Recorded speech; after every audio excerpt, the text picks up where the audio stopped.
We're here in the loft today to talk about snowboard carving styles with the master, Jasey-Jay Anderson. I have loaded up 20 videos, short clips that I want to show to Jasey. He hasn't seen these before. I want to get his initial reaction, his feedback, and his impression of each of these snowboard carvers. We're like Beavis and Butthead here. If you don't know Jasey, 10-second bio kind of looks like this. 1 Olympic gold medal, 7 crystal globes, 50 plus World Cup podiums. It's 80 plus, but who's counting, right? Sorry. 80 plus World Cup podiums. Lead designer and builder at Big Snowboards right now. Okay, let's get into it. We're going to start with Seb Henri.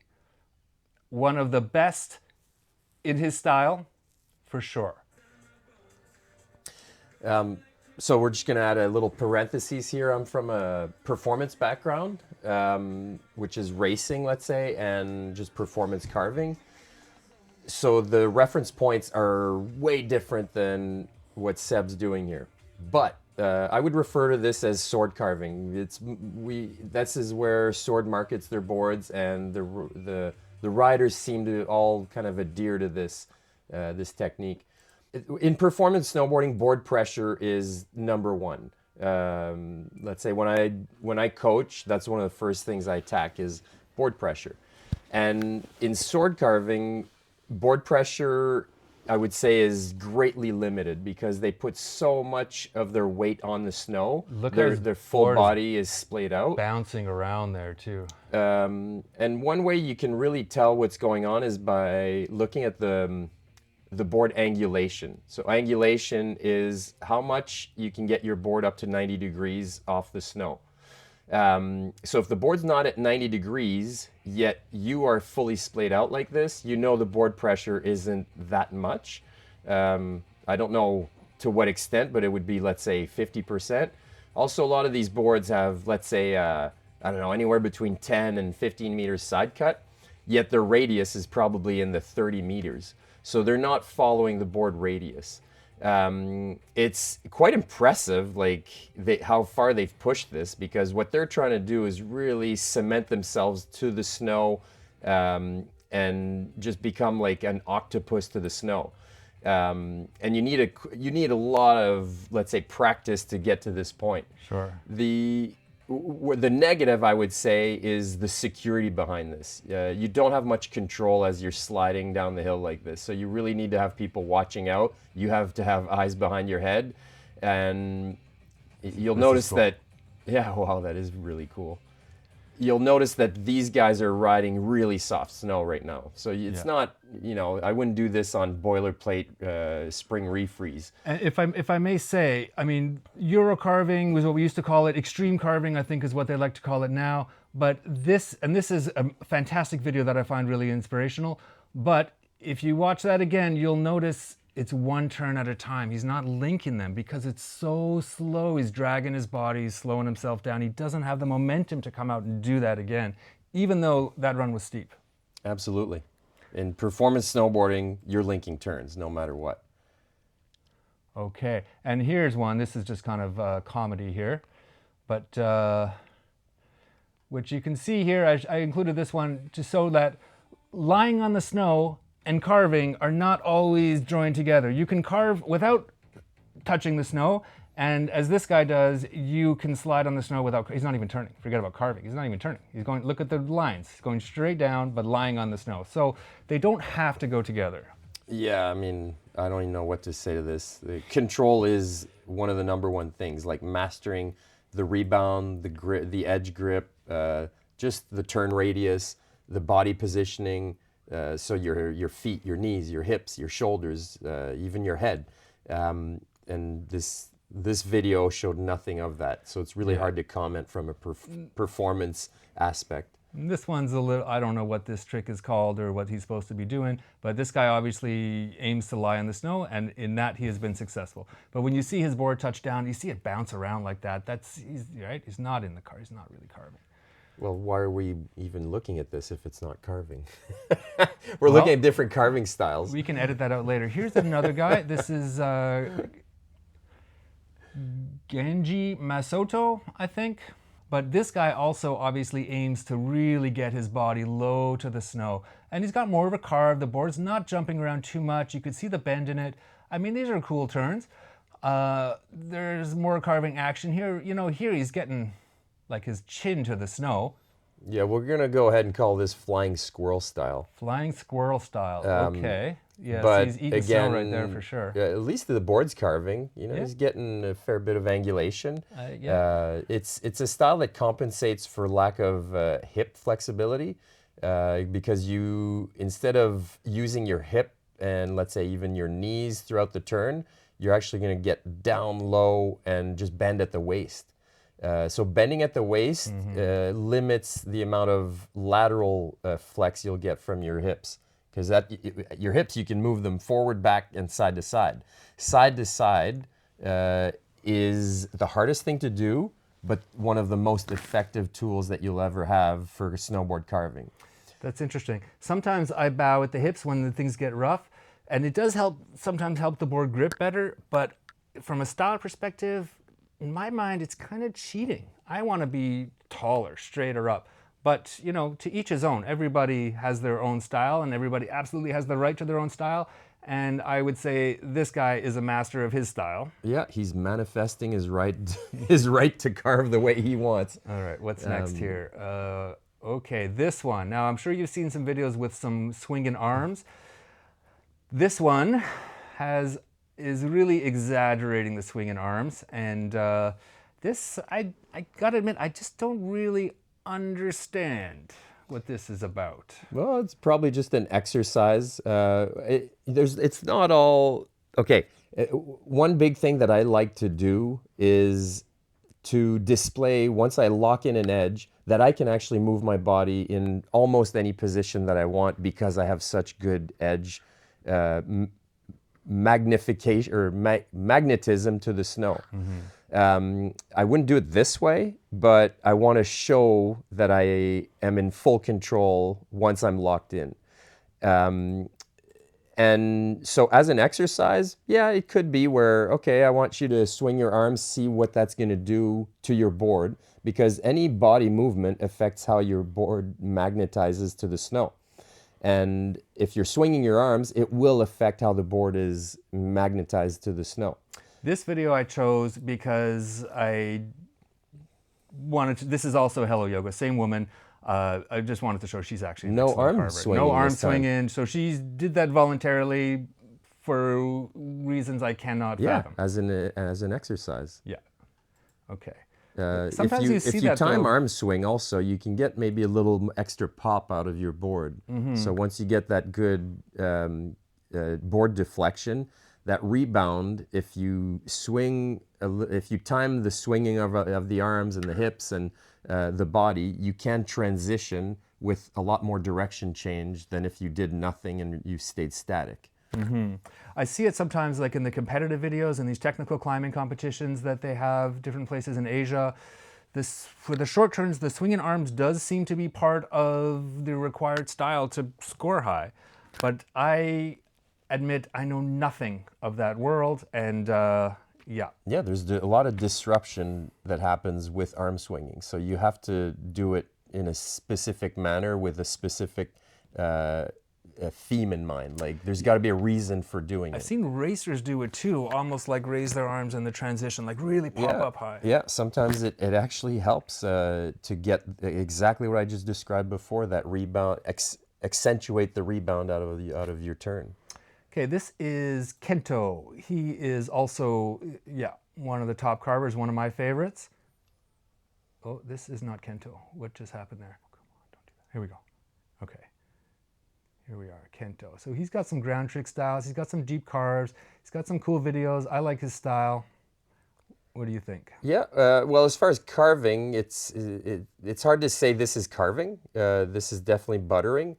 But he's integrating carving. Yeah. So, I mean, we can analyze the spinning all we want, but in the end, he's just being really athletic, and he's doing it. This kid's a good athlete. He's energetic. He's fun to watch. He's entertaining.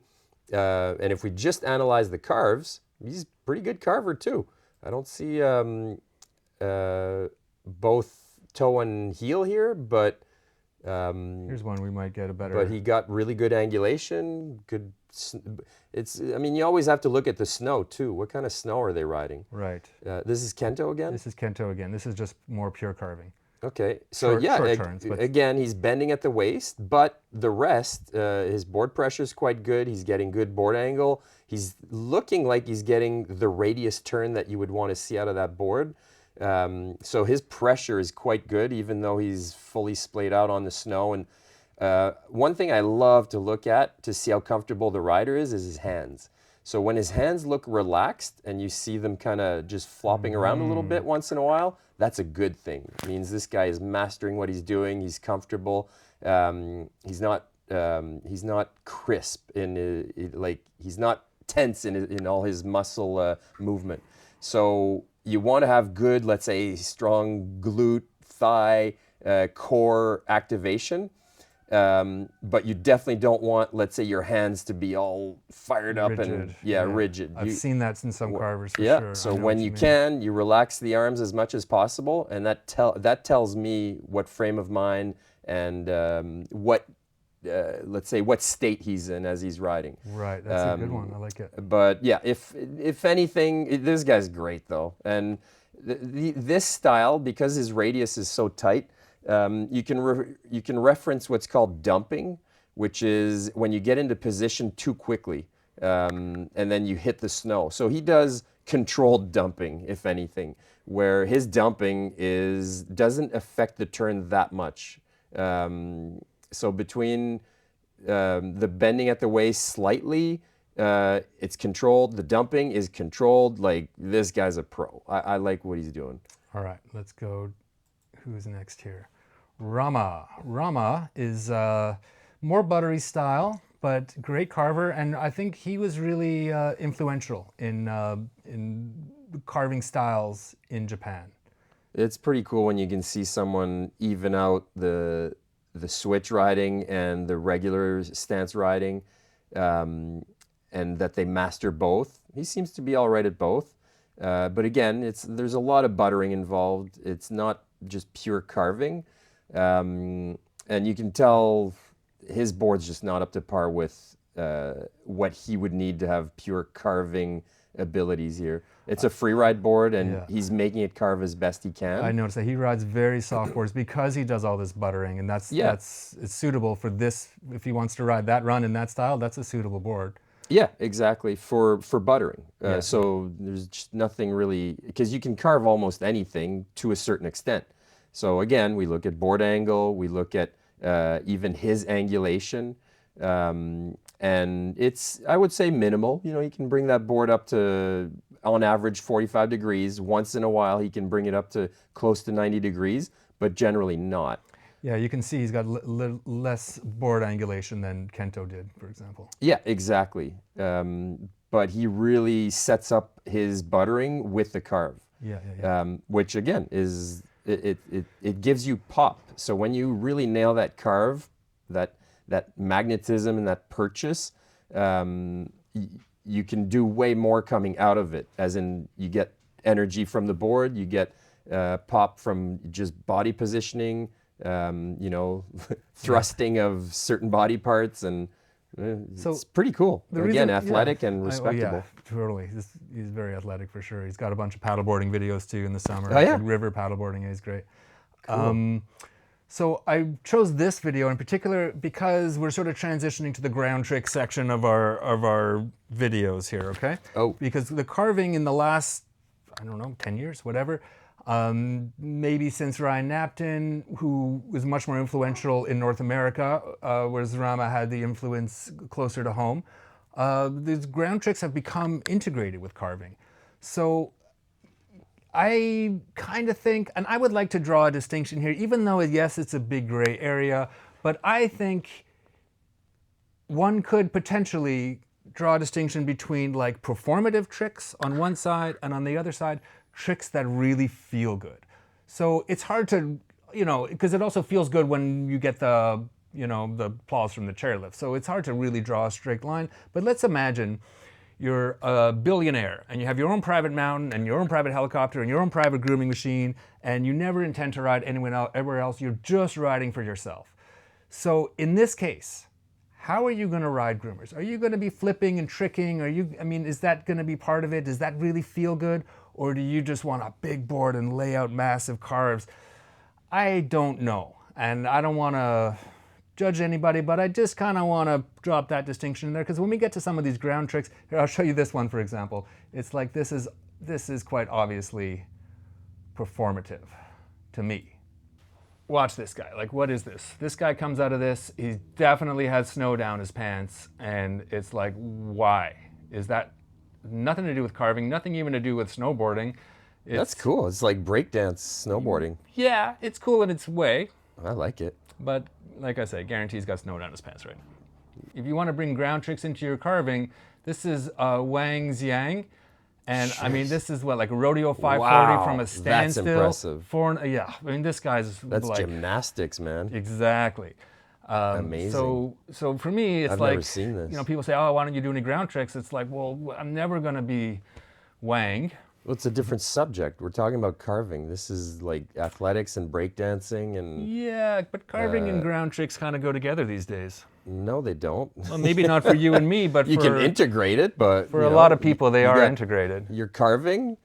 Carving is an art of its own, man. It's it might not be the most athletic-looking position, but there's definitely a lot of athleticism involved and understanding. There's mechanics. That's the beauty of carving, all the mechanics that are happening, and the synergy between the snowboard and the human. And it feels so good when you get those G-forces. It's like you're on a roller coaster, but you're creating the track with your snowboard as you're riding.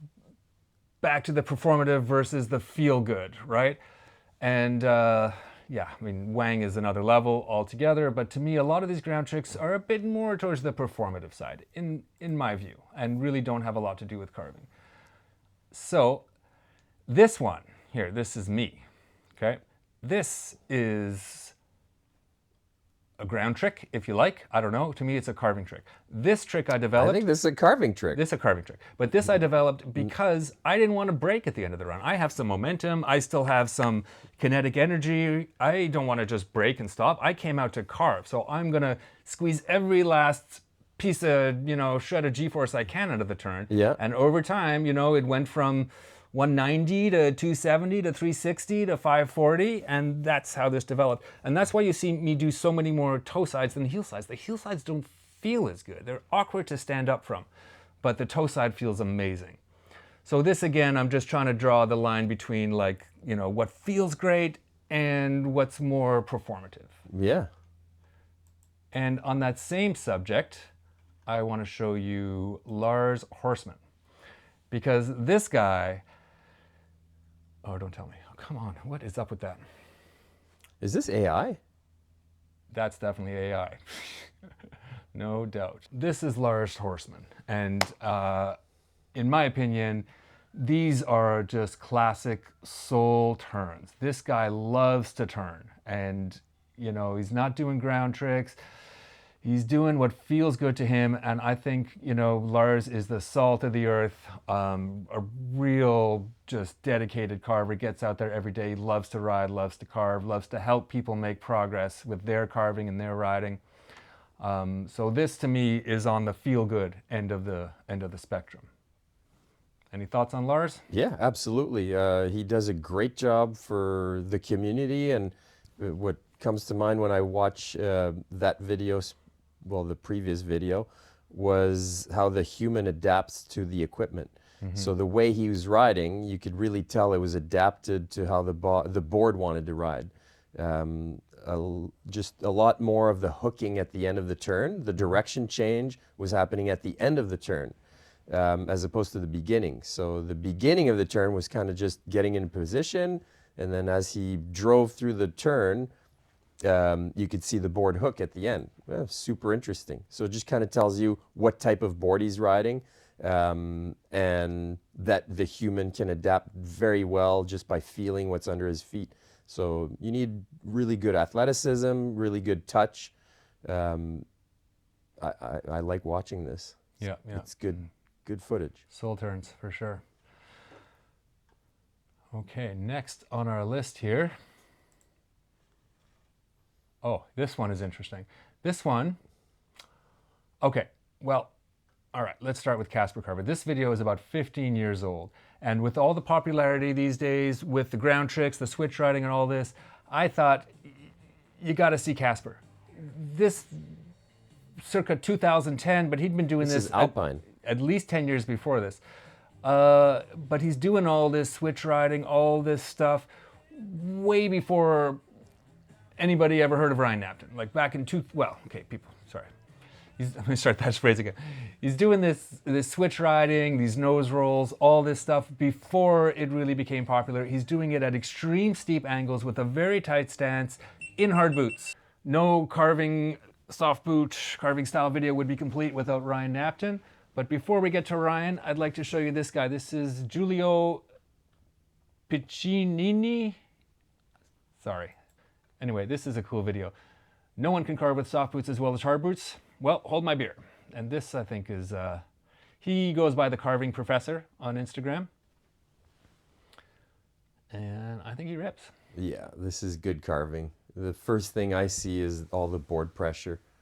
That's what really solidifies your turn, is if you're getting good pressure right at the beginning of the turn, which he does. He hits that initiation hard, gets really good board angle. Don't know what board he's on, but it's holding really well. Body position's all right. He's using his hips a lot. He gets that board angle right up there to 90 degrees. So yeah, this is pretty cool riding. All right. Now let's look at, what do I got for Ryan here? I got an older YouTube video for Ryan. I looked through a lot of his stuff last night to pick what I felt was the best. Whether this is the best or not, this video had more influence on me than pretty much any other carving video, except maybe Peter Bauer and John Nerva's Burton videos in the 90s. Okay. And it's not like I try to ride in this style, but Ryan is basically, you know, he's regarded by many as like the father of soft boot carving, or the best, he's been called the best soft boot carver on the planet. To me, he is the pioneer of the wide board revolution. If it wasn't for Ryan, I would probably still be carving hard boots. And I didn't even know wide soft boot carving boards were available until I met Ryan and tried one of his boards one time, and I was just blown away. The next day I'm calling Bruce at Coilers, like, how wide can you go? And, you know, calling everybody trying to get wide boards. Yeah. I mean, if you want my perspective, I actually wouldn't even qualify Ryan. I wouldn't qualify his carving as his best attribute. It's really, again, about buttering. And I mean, he is a master. He's so smooth how he links everything together. Yeah. Carving is, how should I say, carving doesn't necessarily mean you have to have your board at 90 degrees. It just means that you're actually laying down a pencil line. Yeah, pencil line. But Ryan Knapton uses the carve to set himself up for the buttering. But the carving is definitely not his best attribute. He's okay at it, but I think it's, a lot of it is the boards just won't let him get the pure carving to another level because they're meant to be buttering. So they're boards for buttering, not for carving. Yeah, and ultra wide. Yeah, well, you can tell. Like, as soon as he lays it over, he's got to rest up on his forearm, and he really beefs up the forearm for that reason. He does that he on has a hard time linking turns, but that's what he does. He doesn't use that board pressure to get the board around as much as he could if he had the proper equipment. Not that he has a bad board. It's a good board for buttering. It's not a carving board. And he doesn't have, let's say, carving technique. By using that forearm, you're completely losing control of what you're trying to do, which is usually, in my world, link turns. You're wanting to link turns. It's true. I try to minimize the pressure I put my hand down or whatever. You want to be able to determine how much pressure. So you can use no pressure, full pressure, but you want to be able to control completely what you're using your arms for. In my ideal world, I would not touch down at all. But that balance, especially on steeps, is so intensely difficult. Just a little bit of pressure really helps stabilize my body tension from the board to my hand. Well, it's a natural reflex, too, for the human to just set his hand down as a reference point. Yeah. But Ryan tends to go with the elbow versus like Seb Henri, who puts his armpit down, right? And really wants to get his whole body lying as close to possible on the completely different snow. styles, but I guess they're trying to prove that they can lay it out. But I'm not fooled. I'm not fooled because board pressure and board angle tells you everything, and linking turns as well. Okay. So it's really cool riding, but again, the carving is like secondary in these videos. So now we're coming to the racer style of carving. Yeah. And I'm going to start with Arvid Auner. Yeah. This is how you pronounce that. And because this video in particular, he really exaggerates what I see as the key characteristic of the racer style, which is, I don't know what you call it, but I call it the stivot. It's like a steer pivot. At the initiation, the board pivots. And that's essential if you want to be fast through a race course. But so, you know, I can pick them out. I can see people on the mountain when they're carving. I know, okay, that guy's an ex-racer because I see that stivot at the initiation. And in this video in particular, it's very much exaggerated, very easy to see. And that's why this one's on our list here. Yeah, well, the stivot, this is a little more like a stivot, but you can also refer to slarving, which is a slide into a carve. How should I say? You're trying to skip the initiation to speed up the direction change. So if you're spending too much time really trying to lock in that beginning of the turn, you end up being you're beyond where you should be in that point in the course. And it also controls the speed. As you're sliding, you can always build board pressure even though you're sliding. And board pressure is what you're looking for speed. So he was doing, the windshield washer move he was doing was really effective and definitely useful when you're racing. So this is Cody Winters. He's got a bit, on the steeper part, the upper part here, you can see a bit of stivot, classic racer style, but it mellows out here and now he starts to go into a more smooth free carve style initiation for these last few turns with very high board angles and a lot of power. Well, this is again another classic example of good board pressure. He doesn't have to touch his hand to the ground. You can tell that he's balancing on that edge, on that one single edge, and he's getting full angulation. It's normal to get a little bit of chatter here and there, or wobble or waving, simply because the turn radius compared to the snow, compared to the board construction, but he's making it look so easy and yet athletic, and he's balancing on the edge. Is what this is carving. Yeah, this is a great rider for sure, free carver and racer.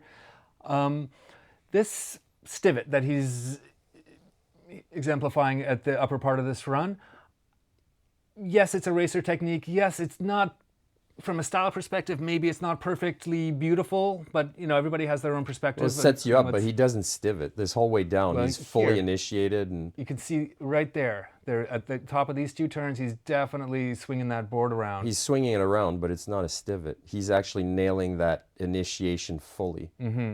So there's not much snow flying out. That's when you know someone's stivoting or slarving, is how much snow is coming off the board. There's very little snow coming off that board. My point is, this is, whether you want to do it or not, this is an important skill to have, because sometimes you're going to run out of room at the end of the run, or a skier is going to pass you where you didn't see him, and you need to have that quick initiation. So whether you want to have that in your turn or not, it's definitely something you should have in the toolbox. Oh yeah. Well, every tool you want in the toolbox. And on that note, I'd actually like to look at some retraction turns. A lot of snow flying. Yeah, okay. So here, this is what is he wearing? This is a great example of a retraction turn. Okay, you can see as he comes into his transition, he really sucks up the legs and spits out the board on the other side, versus the racers who are tall through that transition, popping out and then starting to bend as they initiate. He's sucking up right there. And yeah, oftentimes this has to do with what board you're riding. So a board, a metal board, you wouldn't have to do this. It's because what he's trying to do, and he does it naturally. He's not necessarily planning on riding this way. He just wants to be carving. He wants to be athletic. And the retraction comes because it allows you to stay stacked over the edge, which allows the pressure to be more above the board as opposed to away from the board. So it's a different type of pressure. And when you're pressuring down, it's most boards react way better to that than being away from the board, where the pressure is very lateral as opposed to vertical. So the retraction allows him to stay very vertical over the edge. What I find very interesting about this is the retraction, which is another tool I think everybody should have in their toolbox, whether they ride like that in general or not. But to me, what's quite interesting is how when he comes into his transition, he actually throws his weight back through the transition. I will generally finish my turn on the tail, but bring it forward right directly over the board at the transition and then forward immediately as I start the new turn, as I start my initiation. But he tends to let the board slide out from under him and starts the turn on the back foot and then bows to bring his weight over the nose, and then it pops out again. Yeah, well, the way he places his hips, even though he's bending forward, the weight is, let's say, on the back foot still. And the reason is his center of mass has to be more forward to be able to ride, generally, and to basically stay above his board. But if you watch how the board bends, right in the middle there, this is an extremely soft board. And if you were to put any weight forward, that nose would collapse in a second. So he has to ride back just to be able to make this board work. That's interesting. But this is popular among a lot of Asian-inspired carvers, right? The front knee is often straight, the back knee is bent, the stance angle is extreme, and you're really riding the back foot. Yeah, well, most of the time but they want a soft board to be able to do tricks. If he's not doing flat spins and tricks, and he's just carving, well, it's just a factor of having a board that's too soft. It's pretty simple. You're suggesting he came to this style because that's what works on the board that he wanted to do the butters and ground tricks. Yeah, exactly. So the board dictated his style a lot. Another factor, I think, is the crowding. I hear riding in Japan on groomers is extremely crowded and so extremely dangerous. So you get a lot more of these very active, tight, small turns versus, No, it's sometimes crowded, but it's very rare. Japan has a lot of room on the runs, depending on where you ride. The amount of years I spent in Japan, I've probably been there 15 times, it's generally very not crowded. Okay, good to know. Maybe yeah, it happens seldomly. Like, of course, like anywhere, you'll get the holidays or weekends that get very crowded, but generally Japan is quite open riding. Now we're going to get into the heart of it. We get into the heart. You recognize this guy? Not yet. This guy's a bit of a loser, actually. He rides alone often. He likes nobody on the hill, and there just happened to be someone filming here. Yeah. Well, unfortunately, this is where I have to say this is as good as it gets. Good as it gets. Okay, so this is Jasey last year in Revelstoke. His daughter was filming. This is hard to see from this vantage point, but this is one of the steepest groomers in the world. Not this section, but the upper section of it there. I'm next. I'm coming up in a second here. And Can I analyze it? Or are we just going to let this one go by? No, let's watch my turns next. And I actually would like to go through this frame by frame. In particular, I want to look at our transitions and how they differ, but you're welcome to comment first on anything that you see or anything that you know because you were there. Well, I mean, do you want me to be brutally honest about my own riding? That's why I hired you. You're so embarrassing. Well, can you rewind it and show that riding again with the blue jacket? Who's this guy in the blue? Yeah. Let's go right to the start. Okay, so right off the bat, I know this board's too soft for me. I'm doing a little bit like the kid before with the riding on the back foot, but I'm doing it on purpose because I'm compensating for a board that's too soft. But at the same time, it's really a nice grippy board on a nice grippy surface, and I want to maximize what I can do, and I'm feeling out what side cut is allowed to let me ride this run. So in this case, it's I believe it's right around a 12 and a half, between 12 and 13 meter side cut, but I'm turning quite tight on it. So again, that has to do with the board flex being so soft.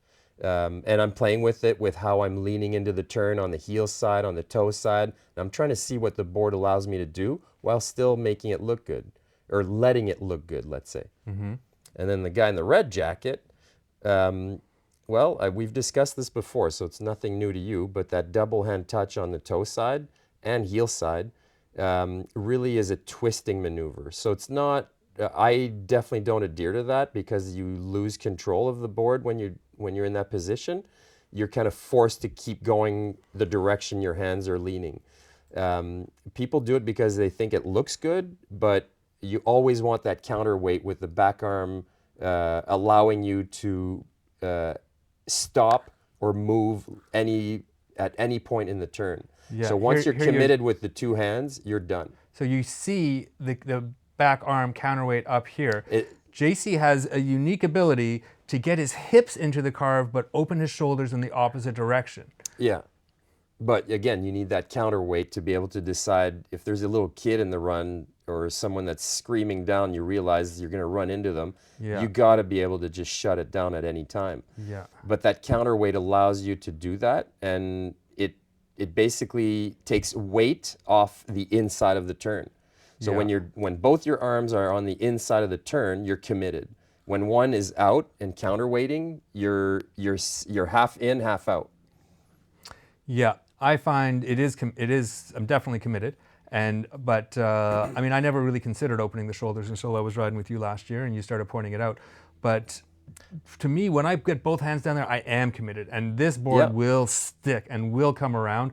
But sure, if I need to jump out, if there's someone in the way, if there's a rut I didn't see, I'm out of options. What comes with that commitment also, with both hands committed to the turn, is you actually get less board pressure, and you start steering, because the turn can happen, we'll just limit it to two ways. You can either steer the board or pressure the board. And once your hands are both on the inside of the turn, you get less board pressure and it turns into more steering as opposed to pressure. So even though it looks like I'm steering the board, I'm actually not. I'm just pressuring. Mm-hmm. I'm just using pressure and letting the board steer me around. Okay. So the other thing I wanted to look at, the other major difference here that I perceive between our two riding styles is this right here in the initiation. That's actually a very smooth one, but right there you can see there's still a hair of the stivot, right? That tail is coming out and pushing in. You're getting that board angle, and there you are. Now you're locked in. Okay, but there was a bit of a wash up here. Well, don't forget, it's not necessarily a difference in style. I'm just choosing to ride this way for this turn. Look how leaned in I am, but in the direction of the fall line. Yeah. So, I mean, I'm already carving, yet I'm completely committed on the inside of the fall line. It's a quite precarious position. And again, it has to do with how I'm testing the board and its limits of what will it allow me to be inclinated at. Yeah. Because you can be angulated, but you can also be inclinated or inclined. Yeah. So you see now my hands are both more forward. Okay, that front hand in particular on this heel side, the back hand in particular is coming into the turn and not out of the turn like Jasey does. See how your hips are committed though to the fall line? That's a good thing also. I'm reluctant to teach people, especially at the intermediate advanced level, to take that arm out, because they really need to learn to engage the hips, particularly on heel side, and bringing that arm in, tucking the knee in, getting everything into the turn. Once they can feel that, then we can start to do that, but bring the arm out. But if they start with the arm out here, they're never going to get the hips in. That's debatable, and I'm not going to argue this with you now, but no. No, okay. Anyway, so so that's one difference, and the other difference is this. You're not wrong, but I just wouldn't teach it that way. Let's say there's no pivot here on initiation. I go from right here, edge to flat to edge. No pivot at all. And to me that's... Are you saying I pivot all my turns? Not every turn, but... Show Jasey-Jay again. Yeah.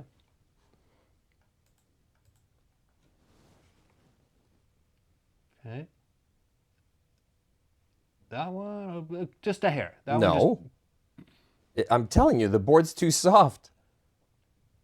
Let's see this I one. just pressured it Here- and I tested and I'm like, okay, that was too much, so I backed off. Here you are at the same point on the hill. You're transitioning. I was already in the apex. You can see my track from a minute earlier. So here you're out of space. So I'm pretty sure this next one you're gonna pivot.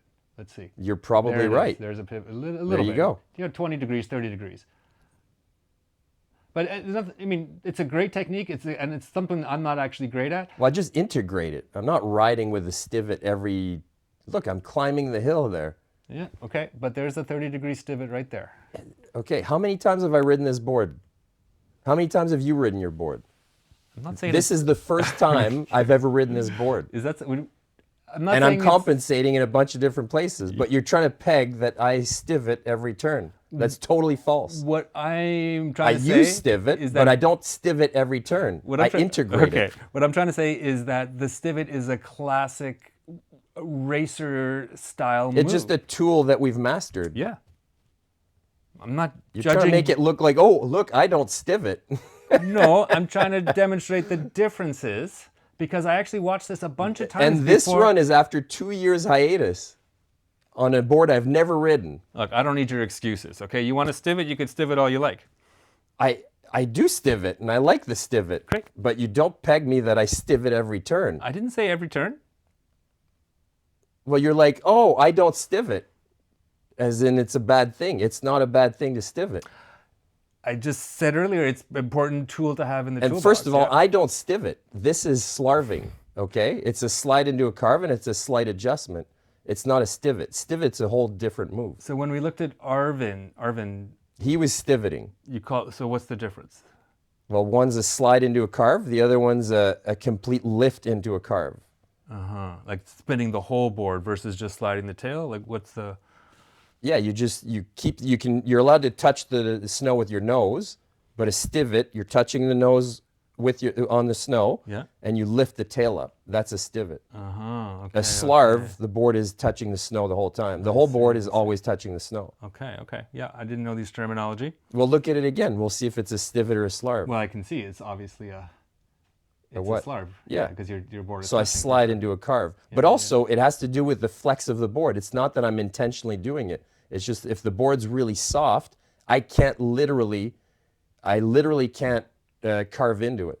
Okay. Well, let me say this is an incredible turn. This is so good. But see, what I'm trying to do here, I'm not focusing on stivoting or slarving. I'm focusing on how much can I lean in on my heel side, Yeah. and the board's still going to hold. But I was impressed with how soft this board was, and I could still really lean in. Yeah. So it's easy to just angulate with the hip and get a 90-degree board. But try to lean in and inclinate as opposed to angulate, that's a whole other story. Is that a stivot or a slarv? Let it run? Well, you can see the tail is up.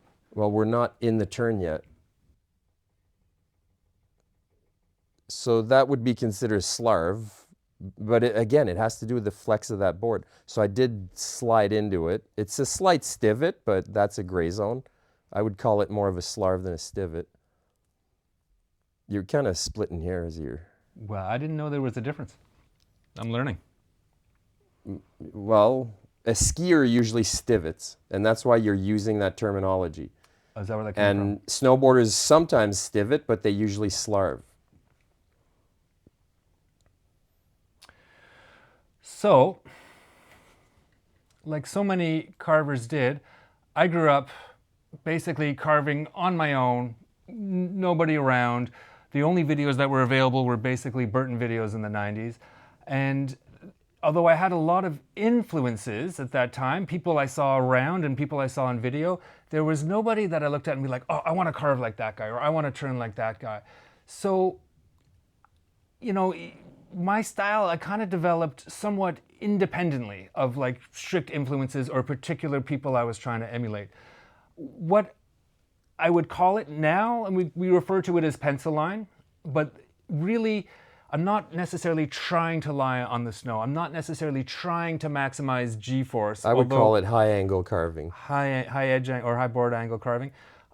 What I was trying to do, like my goal in these turns, in my formative years, as I was trying to figure this stuff out, my goal was to leave the perfect track. The perfect track in the perfect snow, you could drop a marble on the top and it would just follow my track the whole way down. There's no skidding, there's no slarving, so the marble will follow the track the whole way down. And then once I could do that, and once I could get the perfect track, near perfect track on runs of my choice, now I started to have options like, okay, well, now what kind of style do I want to have? Where should my arms be? How much bend should there be in my knees?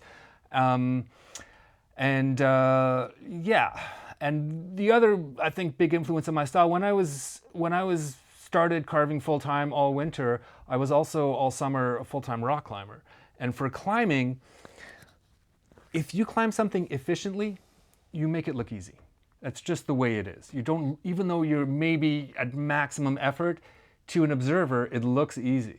So that was another big influence on me, another way that I developed my style. I wanted to be powerful, high G-force, perfect track, and I wanted to make it look easy. And yeah, I don't know. I think I've had some success. Yeah, it's a lifetime of building your goal. Yeah. Yeah. And now I have the boards that I need to make the turns that I want. And I haven't ridden hard boots in, I think, three years at least. Okay. Yeah. Same here. Yeah, for sure. Any other comments on style before we wrap? My reasoning is because as soon as I stopped racing, my last race, Yep. I just never set foot on an alpine board again. Mm-hmm. No, this is a lot easier to just cruise around a mountain on, and soft boot carving does pretty much everything you would want out of a carve.